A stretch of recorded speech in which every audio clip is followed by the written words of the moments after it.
a cousin of mine, his coworker, we were out for a night smoking a cigar at a bar and having conversations, and he was getting ready to leave to the US. First time, he was very excited, rightfully so. He thinks, in his opinion, that that's going to be a great move. And It's just funny because it's like, no, Grass is always greener on the other side. exactly. yeah, right, until you actually go there and see what's up. So the conversations I was having with him, because here we are sitting down in a bar, and I have been here at that point, I don't know, 8 months or whatever it is, a year, and he's talking about passionately why this country sucks. Yeah. You know, that he's from here. Born He and was at raised. that stage. Yeah, Let's- that's it. So let's interview him 5 years from now. Yeah, there you go. Yeah. That's it. And I was, kind of like doing the same thing, kind of like trying not to giggle, right? Yeah. Because I have had that experience, and to be fair, everybody has their own experience. But in general, I was born and raised in the U.S. and I'm here, and I see these things that we're talking about now. And this person, unfortunately, has not seen it, so he has his own biases, his own Yeah.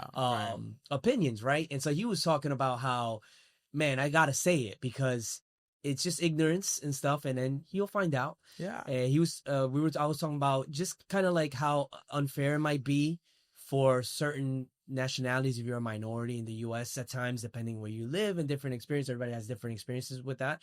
And he was telling me, no, man, the U.S. isn't racist.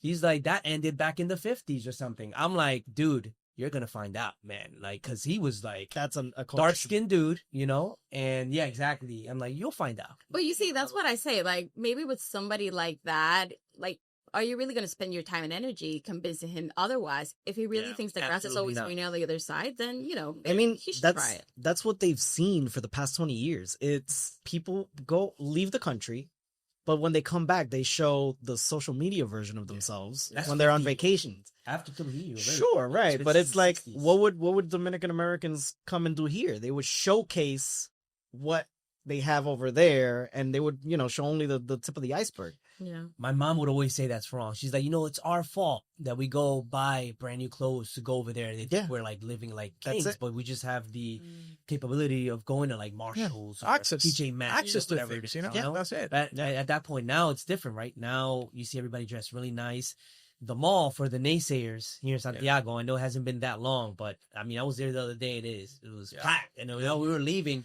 Right, I think we were with our families and we were leaving, and people just kept coming in. And there's people that we spoke to that are old school, and they're like, "Oh, you think this is gonna work? You think that's gonna work?" It's like, yeah, things are changing. This is gonna People work. don't invest into big projects like these big hotels here in Santiago and in the country, and these projects without data, without knowing trends and what's this is big money.